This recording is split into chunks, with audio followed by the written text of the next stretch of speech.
ایک سچا لڑکے کا واقعہ۔ ایران کا ایک شہر گیلان ہے۔ اسی گیلان کو جیلان بھی کہتے ہیں اور یہاں کے رہنے والوں کو جیلانی کہا جاتا ہے۔ اسی طرح عراق کا بھی ایک شہر مشہور ہے جس کا نام بغداد ہے۔ سن 488 کی بات ہے کہ جیلان سے قافلہ بغداد جا رہا تھا۔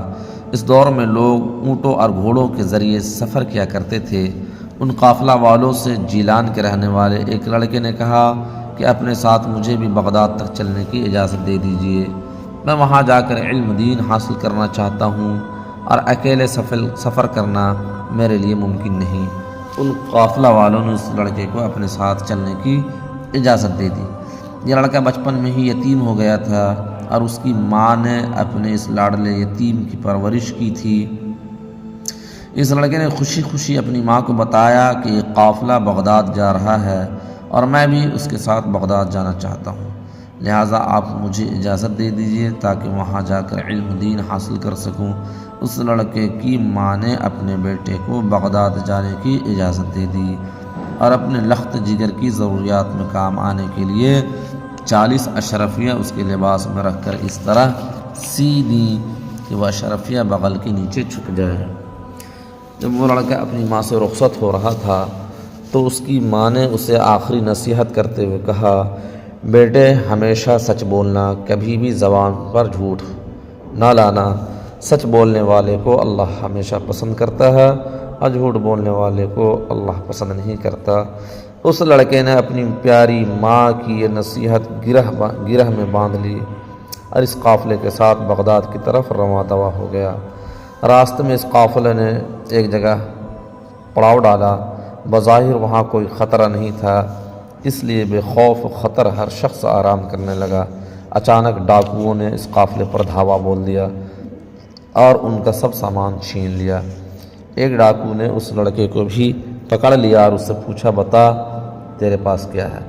اس لڑکے نے نہایت معصومیت کے لہجے میں کہا، میرے پاس 40 اشرفیاں ہیں۔ ڈاکو نے لڑکے کی اس بات کو مذاق سمجھ کر ٹال دیا اور آگے بڑھ گیا۔ پھر دوسرا ڈاکو اس لڑکے کے پاس آیا اور اس سے پوچھا، بتا تیرے پاس کیا ہے؟ اس لڑکے نے پھر وہی جواب دیا کہ میرے پاس 40 اشرفیاں ہیں۔ اس پر وہ ڈاکو اس لڑکے کو پکڑ کر اپنے سردار کے پاس لے گیا اور اس ڈاکو نے سارا قصہ اپنے سردار کو سنایا۔ اب سردار نے اس لڑکے کو اپنے پاس بلایا اور اس سے پوچھا، بتا تیرے پاس کیا ہے؟ اس لڑکے نے نہایت اطمینان سے پھر وہی جواب دیا کہ میرے پاس 40 اشرفیاں ہیں۔ سردار نے سوال کیا، بتا وہ اشرفیاں کہاں ہیں؟ اس لڑکے نے جواب دیا، میرے اس لباس میں بغل کے نیچے سلی ہوئی ہیں۔ سردار کے حکم سے جب وہ سلائی کھولی گئی تو وہ اشرفیاں نکل آئیں۔ یہ ماجرا دیکھ کر سردار اور سب ڈاکو دنگ رہ گئے۔ سردار نے اس لڑکے سے کہا، اگر تم جھوٹ بول دیتے تو تمہاری یہ اشرفیاں بچ سکتی تھیں، تم نے سچ بول کر اپنی اشرفیاں کیوں ضائع کر دیں؟ کہا، کیا تمہیں ان اشرفیوں کی ضرورت نہیں تھی؟ وہ لڑکا کہنے لگا، مجھے ان اشرفیوں کی ضرورت تو تھی مگر میں جھوٹ نہیں بول سکتا تھا۔ سردار نے کہا، اگر تم جھوٹ بول دیتے تو اتنی محفوظ جگہ سے تمہاری اشرفیاں کوئی نہیں نکال سکتا تھا۔ اس لڑکے نے کہا، جھوٹ سے اشرفیاں تو بچ سکتی ہیں مگر اللہ ناراض ہو جاتا۔ جب میں اپنی ماں سے رخصت ہو رہا تھا تو میری ماں نے مجھے نصیحت کی تھی، بیٹے ہمیشہ سچ بولنا، کبھی بھی جھوٹی بات زبان پر نہ لانا۔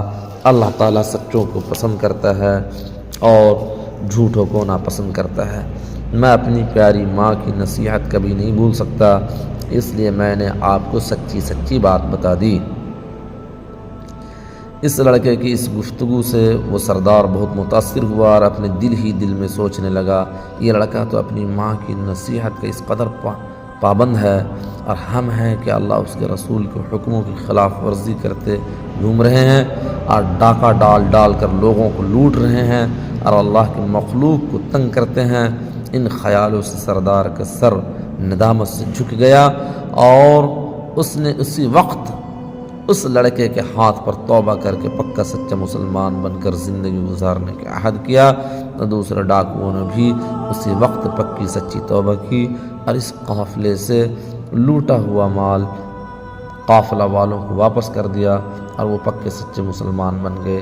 یہ لڑکا جس کی سچائی سے متاثر ہو کر ان ڈاکوؤں نے توبہ کی تھی، اسی کا نام عبد القادر جیلانی رحمۃ اللہ علیہ ہے۔ حضرت شیخ عبد القادر جیلانی رحمۃ اللہ علیہ اپنے وقت کے بہت بڑے بزرگ گزرے ہیں۔ آپ کی گفتگو میں اللہ تعالیٰ نے بہت اثر رکھا تھا، لاکھوں انسانوں نے آپ کے دست مبارک پر اسلام قبول کیا۔ ہمارے ہندوستان میں آپ کو بڑے پیر صاحب کے نام سے بھی یاد کیا جاتا ہے۔ بڑے پیر صاحب شریعت کے بہت پابند تھے، کفر شرک اور بدعات سے بچنے کی لوگوں کو بہت سخت تاکید فرماتے تھے۔ اس واقعہ سے ہمیں بھی یہ نصیحت حاصل کرنی چاہیے کہ ہر حال میں سچ بولے، سچائی